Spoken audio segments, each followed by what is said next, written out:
Liza, guru biologi SMA Negeri 1 Cikarang Pusat. Kali ini kita akan belajar materi biologi kelas 12 dengan topik mutasi gen.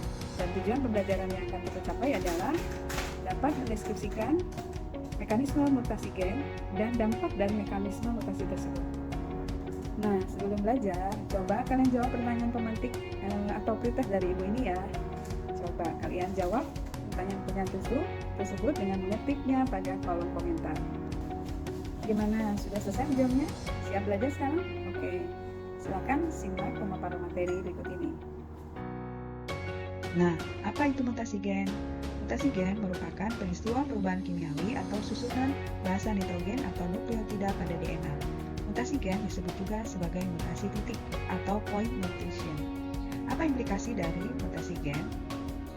Mutasi gen yang merupakan proses perubahan DNA atau pada DNA dapat menyebabkan perubahan kodon-kodon pada mRNA ketika DNA itu ditranskripsi dan pada akhirnya akan menyebabkan perubahan pada protein yang sintesis. Nah, selanjutnya bagaimana mekanisme pada mutasi gen atau bagaimana susunan kimiawi gen bisa berubah? Ada dua mekanisme. Yang pertama adalah penggantian basa nitrogen atau substitusi, dan yang kedua adalah perubahan jumlah basa nitrogen. Penggantian basa nitrogen atau substitusi dibedakan menjadi transisi dan transversi, sedangkan jumlah basa nitrogen bisa berubah jika mengalami insersi atau adisi dan delesi. Transisi adalah penggantian basa nitrogen oleh basa nitrogen lain yang satu kelompok. Misalnya, suatu basa pirimidin diganti oleh basa pirimidin lain, atau basa purin diganti oleh basa purin yang lain. Kalian masih ingat apa saja basa nitrogen yang termasuk pirimidin dan purin?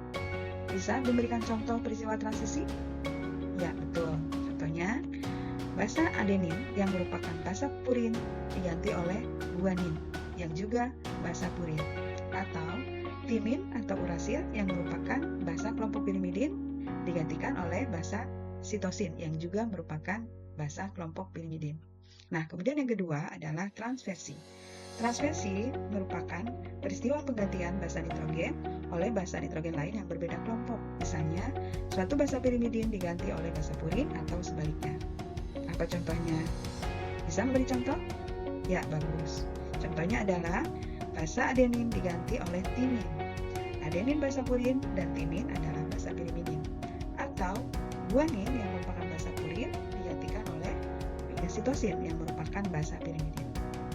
Nah, selanjutnya adalah mekanisme mutasi gen menyangkut perubahan jumlah basa nitrogen yang dibedakan menjadi dua, yaitu penambahan basa nitrogen bisa melalui adisi atau insersi, dan yang kedua pengurangan atau penghilangan basa nitrogen melalui peristiwa delesi. Perhatikan gambar berikut ini. Nah, di sini kita bisa melihat sitosin digantikan oleh urasil. Kalian sudah paham kan bahwa sitosin dan urasil merupakan basa nitrogen pada kelompok yang sama. Dengan demikian, peristiwa mutasi ini tergolong sebagai peristiwa transisi. Dan dilihat dari dampaknya, tidak ada atau tidak terdapat perubahan pada masing-masing asam aminonya. Dengan demikian, jenis mutasi ini tergolong ke dalam mutasi diam atau silent mutation. Baik, selanjutnya kita lihat contoh yang kedua. Perhatikan gambar berikut ini. Pada mRNA normal, basa adenin digantikan oleh basa urasil, dan basa adenin digantikan oleh basa guanin. Nah, berdasarkan pengetahuan kalian tentang kelompok-kelompok basa nitrogen, maka bisa kita simpulkan bahwa peristiwa penggantian basa yang pertama adalah peristiwa transversi karena basa adenin yang merupakan basa purin digantikan oleh urasil yang merupakan kelompok basa pirimidin. Dan perubahan basa yang kedua, yaitu adenin digantikan oleh guanin, ini merupakan contoh peristiwa transisi karena keduanya merupakan basa dari kelompok yang sama. Dengan demikian, contoh peristiwa atau penggantian basa nitrogen tersebut termasuk transversi dan transisi. Dan dilihat dari dampaknya, di mana asam amino lisin berubah menjadi codon stop.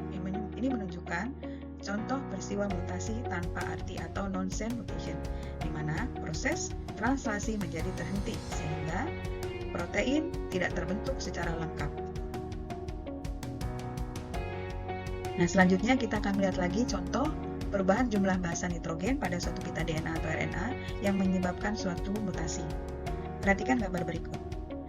Pada gambar ini, tampak basa nitrogen adenin disisipkan di dalam suatu pita DNA. Peristiwa ini kita kenal sebagai insersi. Dengan adanya basa nitrogen yang bertambah di antara basa nitrogen yang lain, tentu saja menjadikan urutan basa mengalami perubahan. Kita semua sudah paham bahwa setiap 3 kombinasi basa merupakan suatu kode genetik. Dengan adanya penambahan adenin ini, maka urutan kode genetik menjadi berubah.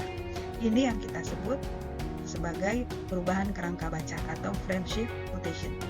Dampaknya adalah tentu saja kepada asam amino yang akan dihasilkan atau ditranslasikan. Urutannya menjadi berbeda dengan urutan asam amino pada DNA induknya atau urutan asam amino yang diinginkan oleh DNA. Dengan demikian, produk dari translasinya akan menjadi sangat berbeda, tidak sesuai dengan pesanan yang ada di dalam pita DNA-nya. Nah, demikianlah sekilas tentang mutasi gen. Nah, untuk umpan balik bagi Bu Guru dan kalian sendiri, silakan kerjakan soal post-test pada link berikut ini. Lalu, diskusikan hasilnya pada Pak Guru dan Bu Guru ya. Terima kasih atas perhatiannya, semoga bermanfaat. Assalamualaikum warahmatullahi wabarakatuh.